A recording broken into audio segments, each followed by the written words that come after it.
It's always kind of weird. I never know where to look. But Oh, we're live now. look at a little light there. Did it ring for you? Do you know we're live? Yeah, it's live. All right, good. All right. Well, We're live.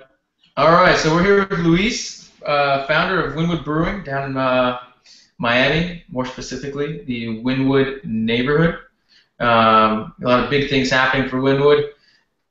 Most recently, the 1 year anniversary party this last Saturday, the first bottle release this last Saturday, and hopefully an expansion soon, maybe. Huh?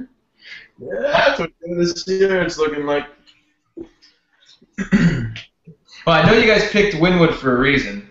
Right. What's that? Uh, Not just a reason, for a couple of reasons. All right.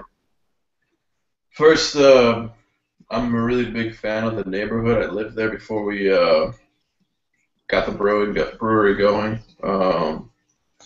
It's centrally located, it's just north of downtown Miami, so it's perfect. You know, it's people from the beach that usually don't get off from South Beach do come to Wynwood.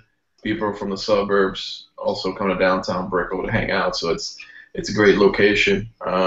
It's the it's the arts district of Miami. It's pretty much considered our beer, our expression, our form of art. And last but not least, it's logistically makes perfect sense. Got the causeways, got two causeways, got I-95. Also, one of the things that made me, I fell in love with the neighborhood too, is it's a Puerto Rican barrio. We're a Puerto Rican family, so it was match made in heaven. That's what I was getting at. I know your culture is important to you. Mm-hmm. Um, and so, how much of that was that a big factor? I mean, I know you guys fly a Puerto Rican flag in the brewery. How much of that influence was that a big part of your influence to go to that neighborhood? I wouldn't say it was necessarily a big influence, but it's definitely a plus. You know, it's definitely something that I took into consideration. I thought it was just kind of, it's great. You know, that Wynwood was known for a while there was a lot of riots in the 80s, kind of a bad side of town. So to go in there and kind of create something positive, provide jobs, do something cool with the neighborhood, it just, felt good, you know. The first production brewery in Miami in Wynwood. Yep. When you guys start thinking about opening the brewery up? I incorporated the brewery in February of 2011, and I got down to business, raising capital, building a business plan, finding a location. It took us a while to find a location, just to make sure we wanted to make sure we had the utilities, the zoning was correct for what we wanted to do, make sure we had enough space. So if you're familiar with the Wynwood Arts District, it's not necessarily there's a lot of warehouses, but it's not a lot of large warehouses. You don't have incredibly tall ceilings. You don't have a lot of 20-foot ceiling buildings. Those are maybe a handful. So it was tough for us to find the right location. Finally, we did. We signed a lease in 2012. And it took us, by the time we signed a lease and we were able to get all the permitting and all that fun stuff, to 2013. In August was when we started production. So it's been a year since we fired up our kettles and created some work. So it took you 2 years to get going. Yep. We've had a little bit of talk about this in the past. I know that it's difficult for a lot of breweries that are trying to open up in Miami because of all the regulations and stuff like that. What was the big? What's the big issue with? Is it the city? Is it the environmental codes? What's the big issue with getting breweries open in Miami? Well, it's a number of reasons. It's a whole debate all unto itself. Luckily, lately we've been able to build a good relationship with a city manager that we can kind of give him some feedback, positive feedback, not necessarily, you know, they always get complaints, so kind of give them some positive feedback of things that we're seeing around the city. But it was a number of things, you know. Being the first was tough to basically it was all educating. People really didn't know what a craft brewery was when we walked into offices and said, look, this is what we wanted to do. We want to build a brewery. They automatically thought we were. First of all, they thought we were going to distill. You know, they don't know about the brewing process at all. And then they thought we were going to be ginormous, like Anheuser-Busch. Then they thought we were going to be, because we're small. Then they thought we were going to be a brew pub. It's like, no, we're not going to do restaurant. We're going to do wholesale. So it was a lot of educating, you know, from all facets, the entire process. I think we did okay. I wish, obviously, I wish it would have been a lot shorter. But when you think that it takes a brand new restaurant 10 to 12 months to open, which is ridiculous in my mind, considering all the restaurants that open and close on a yearly basis in the city. You know, you could be closed in less time than it took you to open. Exactly. Well, they don't have capital by the time they open, so obviously, you know, you're a whole year paying rent and, you know, waiting, hoping that it'll pay off. So, you know, it took us about 15 months to really go. So, but it took you how many months to triple production?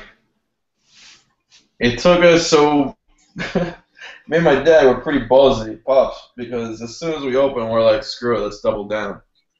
And yeah, we bought more fermenters, and it was perfect because by the time we got the fermenters, so we put in the order, I'd say like August, September, October of last year, and we got the tanks in like February of this year, and it was perfect because we just weren't making enough beer, and it got to a point where it was kind of scared that we really we stopped opening up new accounts because we couldn't meet demand, we couldn't meet orders.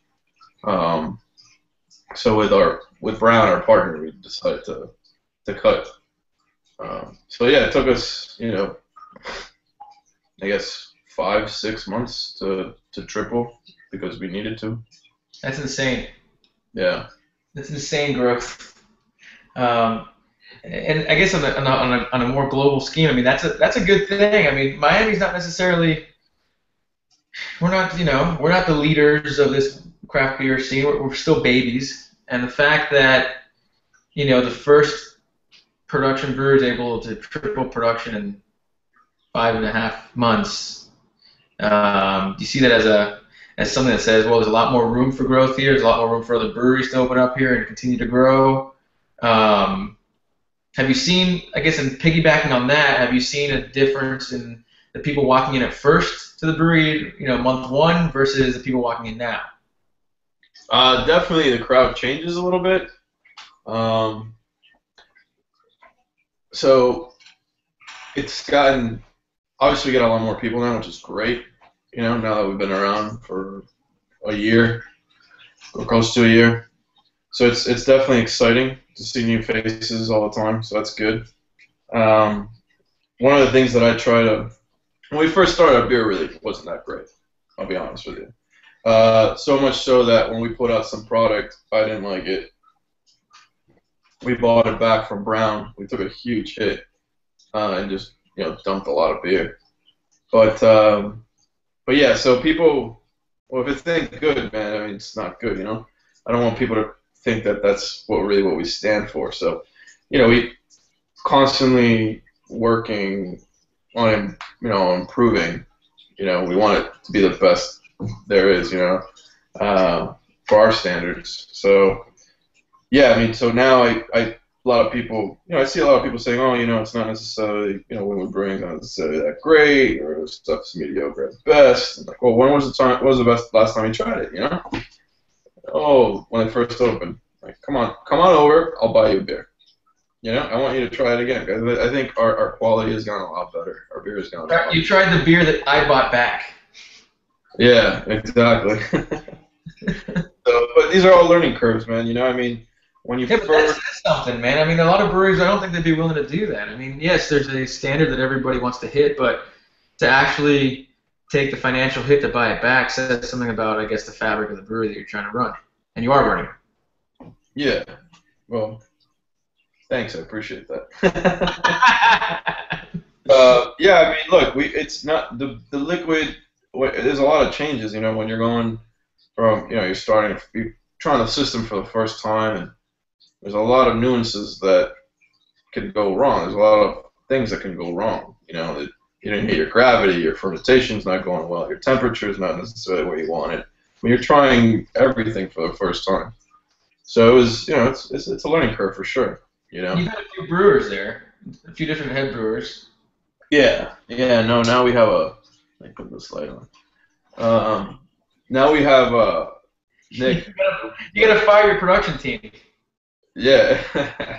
Now we did change brewers towards late last year, and we brought on Nick, who's our current brewmaster, and he's doing excellent. I mean, the consistency of the beers, the quality of the beers, it's just outstanding. The efficiency that we're getting out of our brew house, out of our fermentation, out of our packaging, it's excellent. So Nick's comes from a place where he's got to produce the beer. He's got to produce a beer that is exactly the same over and over and over again, and that's probably the hardest thing for anyone to do. So I think you put yourself at an edge when you have somebody that's going to do that. Yeah, no, he's that's kind of his forte, is producing, basically standardizing or creating kind of points where we that we have to hit, and also just he's really good at tracking the fermentation and creating a really clean product. Sanitation, he's excellent. Just the cleaning is outstanding. I mean, he does a good job keeping the brew house clean. So. And your assistant brewer, Brew Daddy Dave. He's been on the site a few times. Yes. Your bearded assistant brewer. And show up. That's impressive. Those two. He's in charge of the treatment, right? That's right. He does all of our treatments, casks, some pilot batches. So all the crazy stuff you have in the tap room. That's all Dave. What are the beers that you had that kind of stood out to you early on that said, I want to take this and make a career out of it? That I made, or that just overall? That you had. That I had? Yeah. Is there any beers that influenced you to become an owner of a brewery? Is there, to get you on this path? Or what was it that influenced you to get in this path? Honestly, what really influenced me in starting a brewery was the fact that there was none. And I just thought it was ridiculous. I couldn't go to a brewery and have a beer that was produced in Miami. At the time, Schnebly wasn't even, Miami Brewing wasn't even open. I did go to the Abbey a lot. I really liked their IPA. So yeah, I figured why not? Pretty much. Why not? And so you guys started up, and you're already a year in, and you got your first bottle out. What did you guys first release?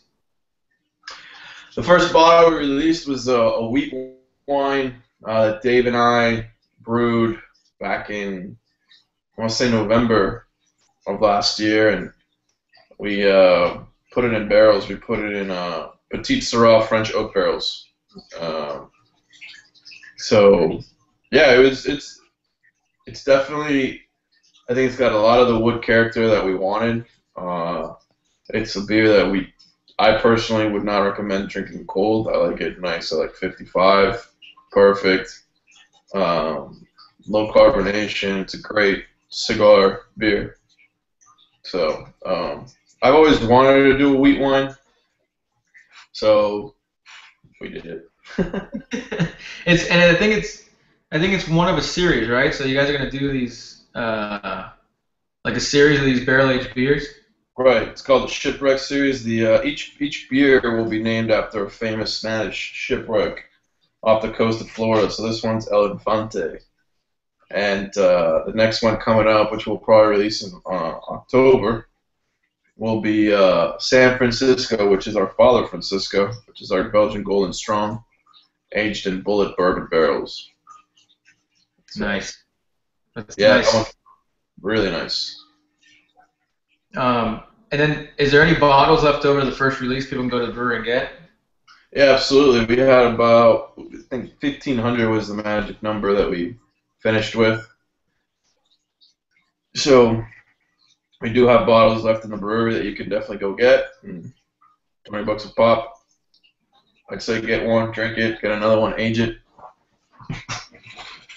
What are you seeing as far as? I guess we're switching subject back again, but Sure. the the Florida craft breweries almost took a major blow this year in the legislative session. Um, Oh, you want to talk about that? yeah, man, of course. Let's do it. Since then, have you seen any change in the way that the approach to craft breweries by the politicians? Is there any rumblings of anything happening? Um, I think the most impressive thing about what happened is the fact that like all the craft beer drinkers were so loud and vocal down here that it's going to make it more difficult on them in the future to try and kill you guys again. Yeah. But I guess what's the takeaway from this last session? Is there any? Is there? Have you heard anything that are any of the politicians maybe waking up a little bit? I think from a political standpoint, from politicians, I think they realize that this is a growing industry. It's a viable industry. It's not going anywhere. Like I said, it's growing, and a lot of them I think are starting to realize the mess that beer really has been for the longest time in Florida. I mean, all the the large brands have had such stronghold, I think, in the state of Florida that I think that's the positive takeaway from the entire legislative session was that not only is it hurting small businesses, because let's remember most of this was actually all the opposition to craft brewers, believe it or not, was done by Republicans, which is kind of contradictory, but okay. These are small businesses, family-owned businesses that are being hurt. American jobs that are being hurt. This is, by all intents and purposes, manufacturing, and that we all know that sector is not doing excellent in this economy. So I think they're starting to wake up. But again, it goes with the whole educating lack of knowledge from a lot of the folks in this market, which is I think our major mission as brewers and as craft beer drinkers is to educate people around us, your friends, your family members, your politicians, because it is very, very, very new. I mean, let's be honest, the craft beer community is so small that you pretty much know everybody or know of them. So it's pretty crazy. I mean, it's a small community. We got to grow that community. We got to get people to enjoy craft beer. So it's a positive that politicians are paying attention. We still have a long way to go. I think it was a wake-up call for craft brewers, because if you recall, it was us who wanted to get the growler bill. So it was also that same bill that got killed because of all the shenanigans that was put in there. So it was first, let's pass this bill, and then, hey, let's kill it, otherwise it's going to kill us. So I think we got to definitely, it's a force to reckon with, so it's something that us as craft brewers have to learn how to deal with the whole political arena, which is a whole game in itself. I mean, all craft brewers are, this industry is made of people that are genuine people, that are good people, that trust other people, and the political game may not necessarily be that way. So it's it's the truth. We gotta hire a political guy. You know what I mean? Like we gotta have a political guy that's gonna that knows how to play the game. That's gonna educate us on the whole game, and play the game for us pretty much. But that's one of the things I think that as Miami craft beer community that we can do. And I know you know that a couple of us brewers have been getting together and creating the Miami Brewers Alliance, not necessarily for the political front, but more on the, now it's the starting point. Let's really educate this market, especially the Miami market. It is a huge market. And let's be on the forefront. Let's get it going. Let's educate consumers, retailers. Let's make sure that all the breweries are doing a really good job of putting quality beers out there, and just start raising awareness together. Create market share for all of us. So. Yeah, that was one of the questions I asked all night. Yeah. that was an impassioned answer there. For most people who don't know you, that's passion coming from Luis. It is. That's my opinion. Yeah, I'm sure it was a huge wake-up call for you guys because, at least the way it looked. I watched every single one of those hearings. It looked like, unfortunately, I agree with pretty much everything you said, but it was a thing where you're right. A bunch of family-owned businesses are like, whoa, what is going on? We just wanted a middle-sized growler to sell, and the onslaught that came after that was kind of like a shock. And you can't really blame. It's people that are. You run this place as your dad, and you're hiring people from the community to work it. It's not like you're not going after the people like the devil. So, yeah, millions of dollars to be able to have a lobbyist that can really go out and play the game for us. It's ignorance on our part. I'll be frank. That's what it is. Because, like I said, we don't necessarily know how to play the game. I think the brewers overall didn't know what we were going up against by trying to propose a simple 2-sentence bill to get a growler that, we can do 32s, we can do 128s, but you can't do 64s. There's no rationale behind this, but I'll say it was ignorance on our part to think that we would be able to get something such simple that makes sense through legislation. Obviously, I think the thing that we should learn from that is things aren't as easy as we think they could be, and government is not that easy to deal with. So it's a good lesson to learn early on. Now, I guess part of the education aspect of it, I'm going to give you a chance now to educate on it. The part of the bill that would have killed, and correct me if I'm wrong, a lot of the craft breweries is the part of the bill that was attacking your ability to run tap rooms. Mm-hmm. I guess if you could just kind of briefly explain what the bill is trying to do with tap rooms, and then as an owner of a brewery, here is your 2 minutes to say what killing a tap room in a small craft brewery does to that brewery and why. So, first part of the question, what would have that bill done to our tap room? If I'm not mistaken, I recall, I believe the whole issue was, okay, you can have the 64-ounce growlers, but we want to limit the amount of sales that you do out of your tap room. And you also have to, it was pretty ridiculous. You can't sell any other people's beers. Basically, I couldn't put Funky Buddha or Due South or Cigar City or Proof Brewing or Saltwater. All these brewers, I couldn't put them on top of it if I wanted to. So that's one. I couldn't do that, which I currently do. We usually always have the Cigar City cider to offer a gluten-free option for people that come into the tap room. as a lot of other breweries do, because it's a great cider, it's a local cider, and it's a good business. So I couldn't do that. The second part was we couldn't sell any package.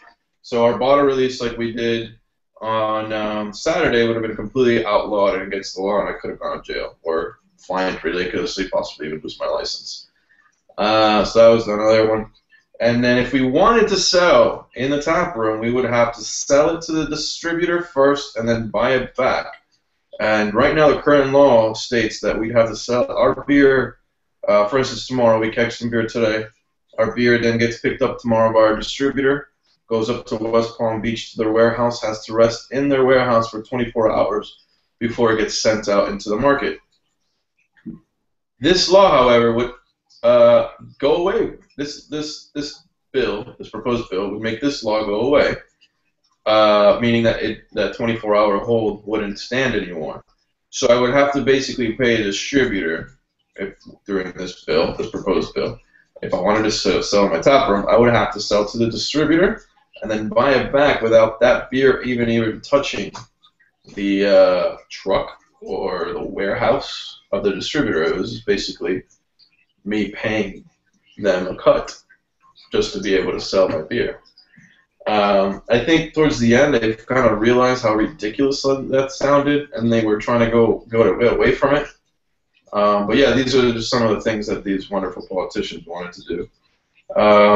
What that would do to my business is hurt it big time. 20% of our production goes into the tap room. So out of 20% of any beer that we produce goes into the tap room. Out of that 20%, the tap room represents currently about 45% of my total revenue. So, yes. And that's not talking margins either, because the margins are, 20% represents almost 50% of my total revenue. So instead of 80%, that represents 50%. So the margins are outstanding. That's all that money that we get from the tap room goes back into the production. It keeps it going. It's cash that day that I get that I can pay my bills, pay my guys, pay my rent, pay my suppliers to keep the business running. So yeah, it would have definitely hurt the business. It would have really hurt you guys, but it's for other small breweries that were trying to open up, it probably would have killed them, right? Well, you would definitely redo your business model, that's for sure. Right. To just be honest, a lot of people are talking about like different things and how we would be grandfathered in, and that's fine, but it would still, it's not about, the beautiful thing about this industry is you see guys like Cigar City up there. Joey Redner got up there, and I was like, look, it's not about me because I'm fine. I'm already making, 30,000 barrels a year. I got a brew. I'm fine. It's the guys behind me, these guys sitting down that are trying to get up and going and, want to be the next, big brewery. Yeah, you're not fostering growth. It just doesn't make any sense. You're using regulation to kill competition. That's not free market. That's not. That's not equal. That's not equal playing field. That's economic inequality. It's un-American. I've said that I think I've said on the site. There's nothing more American right now than craft beer. You're hiring all local people. A lot of breweries, to the extent they can, use local ingredients. Mm-hmm. Your money's staying in the local communities that your breweries are in, Mm-hmm. and it's to try and kill that was pretty offensive to me. And I'm glad that Joey got up there. I thought what Joey was saying was spot on, and it's important for those guys who are, the Florida stalwarts, the guys that people fly in from all around the country and all around the world on, the now non-existent Hunappu Day, to go try this beer. I think it was important for them to get up there and do that. And you guys down here, you guys now are the first production brewery. You're going to be the biggest brewery. You're going to have other breweries opening up. And it's important, I think, for you guys to stay vocal. And I'm glad that at least throughout this process, I think that a lot of the politicians did get informed. Unfortunately, for those people who actually watched the Senate hearings, the things that were being said were completely false. And I think Joey got up there and actually pointed out where they were lies or maybe falsehoods. And you're right. I think, are you seeing people coming into the brewery now and wanting to learn more about the industry? Yeah, I mean, when that whole shindig was going on during the spring, you would see people. We got a lot of good press, which was great. You would see people actually talking about it, asking, and I saw it all over the place, whether it was on the press or it was on social media. So that is good. What I'm afraid of is, people get tired. People have short attention spans. So we have to be, as brewers, we have to be very calculated when we kind of yell out and kind of try to rally the troops, so to speak, because people are going to be like, oh man, look at these brewers again, just complaining. Jesus God, why can't they just do what they're doing and that's it? Just live within what you have at the moment. So that's one of my biggest fears, is people just getting exhausted, because it's not good. It's not good for the breweries themselves. It's not good for the industry. So we have to be very calculated in what we do. But people are paying attention. I mean, again, it goes with the whole growth of the industry. As we continue to grow, more people will see, as more breweries are opening up.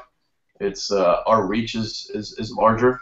As we continue to grow market share, our reach is larger. So it's great, man. I mean, the idea that we're gonna have 2 breweries hopefully by the end of this year in Wynwood is exciting.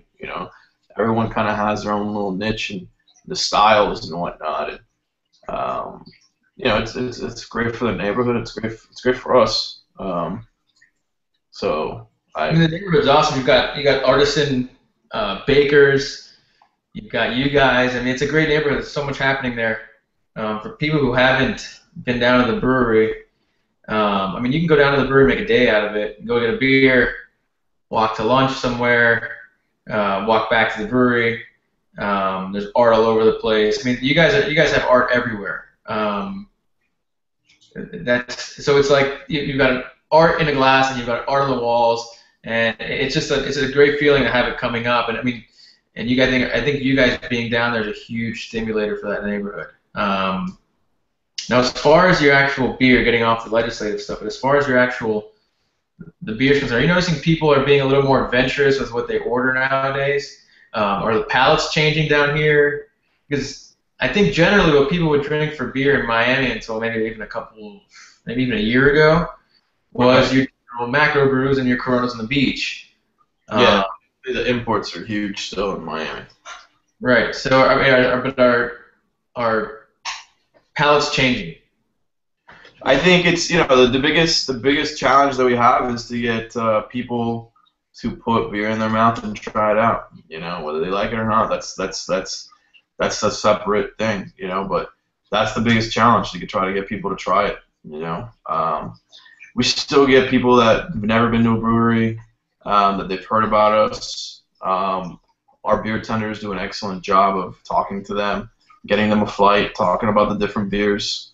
And that's what a good, I guess, brand portfolio comes in. I joke around and say we don't brew a beer that we don't like to drink. I mean, it's pretty much true. We focus on beer styles that we really want to drink, and cater the recipe to what we want it to be like, what we would want to drink. So I think people's palates will change. The food scene in Miami for the past 3 years has been changing so much. I mean, it's gone from nothing to like here. It's now you have great gastropubs, great chefs, great food. I mean, local food, great chef-driven restaurants. The food has been outstanding, and I think it's going to be just get better and better. So with that, you're enjoying local food. Why not have a good local brew? The biggest thing that I do when I talk to a restaurateur or chef is like, man, you guys take a lot of pride in your food. It's excellent. Why would you want to pair it with a Bud Light? It makes no sense, man. You wouldn't pair it with a Carlos Rossi. You know what I mean? Right. Honestly. That's true. It's true. I talk about it all the time. Is people are finally starting to see beer thanks to craft breweries, I think, and the importing some of the better like the Belgians and some of the better German beers that are full of flavor. People are starting to finally see that you can pair food with beer at a table too. And so I think that's helping out, like you mentioned. I think it's helping out a lot with changing the palate of the beer drinker down here. And I'm actually very happy about it because it was. I was a little skeptical of the way that our city would take craft beer, and it seems like, and after leaving the party on Saturday, the block party for the anniversary, it seems like the sky is the limit for you guys. Is there a takeaway from this last year that if something sticks out that you've, aside from the politics of it, that you've learned over the last year of owning this brewery, having it be open, and now that we're pretty much on a year, is there anything you've learned, like a takeaway that you're going to start applying to your next years? Yeah, plan ahead is probably my biggest one. Plan ahead. In what sense? When we first got going, it was we were in it for so long, trying to. For me, it felt like fucking forever. Pardon my language, but it took so long to get open that when we got open, it was like brew, brew, brew, brew, brew, get the beer out there, get the beer out there, get the beer out there, and that was a big mistake, and that's why we ended up buying back beer. You get so stressed out about money and making sure you have enough capital and keeping the business running, and so for that, like for me. It's been more kind of like toning it down, planning, and putting a good strategy and a game plan together, working with our partners, making sure that we're looking into the future and we're planning ahead, and we see where we're going and the road to success. So that's been my biggest takeaway from this past year. A lot of people, it's fun. A lot of people say, "Oh man, you're so lucky you have the best job in the world." I do. Don't get me wrong. I love what I do, but it's just like any other business. You're running a business, and you gotta, you gotta pay your bills. You gotta make sure you guys are like. I take pride in my team. I think we have an amazing team, excellent team. They work super hard. I mean, just Saturday alone, most of my guys were there for 13, 14 hours, I mean, for nothing, just to be there because they have that pride in the job, and to me that's super humbling. So, taking care of them, making sure that they don't have to worry about anything, just so that they can focus on doing their job, and for us to, grow together, see where we can go, or where we're going. So. For me, it's been planning, looking ahead. Not just like brew, let's throw it out there. Focusing on the liquid, making sure the beer is good, making sure we have everything we need, making sure we plan ahead when we do need it, so we're not playing catch up. Just that, and being able to execute. You can plan as much as you can, but if you don't execute, you're dead in the water. I think it's really important, and I think it. It is a business. So I guess is that like the advice that you would give to somebody who wants to open a brewery? This is a business. It's not just. I mean, you could brew the best beer in the world, and you might not be able to stay open because you're not running a business the right way. If you're gonna be a brewer, focus on brewing. If you're gonna be an operator, then focus on running the business and operating the business. And if you're gonna be, like, I'll tell you from my end. Running a business, and you're going to be focusing on all administrative work. If I was talking to become a pretty good friend, and he wants to open up a brewery, And I told him, I was like, look, you're gonna. And he has a current business now. So you're gonna be facing the same problems and issues running whether it's a brewery or a bar or a restaurant or whatever. You're gonna be doing all the administrative stuff. You want to make sure that you're paying your bills on time. You're gonna be sure everything's going all right. The marketing, the whole nine. You're not necessarily just because you own a bar, you're gonna be behind the bartending the entire time. You probably will have to, but you're also gonna have to clean the toilets. Make sure you have enough toilet paper. Make sure you have enough paper towels. Make sure you have enough soap. The whole nine. So I love it. I wouldn't be doing anything else. I mean, this is a blessing. I wake up and do something I love every day, and going into the brewery and seeing fermentation take place, it's one of the most beautiful things in the world. And seeing like Brown pick up our beer and going out to the market or going into a bar and seeing our beer there, it's excellent. But how far is distribution going now? Right now we're started sending some beer out of South Florida, so we have South Florida, Orlando, Jacksonville, Tallahassee, Tampa, and Naples. That's awesome, man. Yeah, we're doing well in Orlando too. Yeah? Any goals to go out of state? Not at the moment. The state of Florida is so big, man. And South Florida in itself is so big. Our next step definitely is packaging. So. When do you think? When do you think you guys will be packaging? I think we'll definitely we're coming up with. We'll probably have a decision here by October. So probably in the next 2 months we'll come up with a decision what form of packaging we're gonna do. We'll always do some kind of large format bottling for sure. We're gonna keep doing barrel aging. It's always gonna have its place for Wynwood Brewing.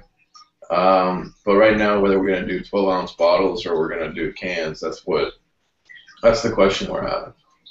Cool. So, and for us, big thing is like the feasibility of it. Do we have enough space for cans? 'Cause I'd rather go cans. Yeah, but like you're saying, I was just up at Cigar City, and the amount of space they need to be able to house all the cans before they fill them is out of control. Absolutely. So, yeah, that's one thing we're considering. We'll see what At the same time, we could do a nice large expansion where we maybe have room to house the cans. So, these are all things we're considering. You see, most people are gonna watch this thing and see you be like, But I know you're a little better than that. I know that when you put your head to something, you're gonna get it done. Yeah. So I'm taking this answer as we may do cans. It means Wynwood Brewing is gonna be canning because you're gonna get it done. I don't know about that. That's your take. I'm saying that we'll have a decision in the next coming months. We'll definitely have a decision. That's definitely something that we've gone back and forth for a while. We've built some good relationships with some retailers that want to have our stuff on package, which is the big thing. I don't want to. My biggest vision moving this company forward is making sure that obviously we continue to grow, but at a healthy pace. I don't want, I want to build brand recognition. I don't want my beer to be sitting on a shelf somewhere for 6 months, having someone open the beer and all of a sudden going, "What the fuck is this?" And I'm never drinking Wynwood beer again. Right.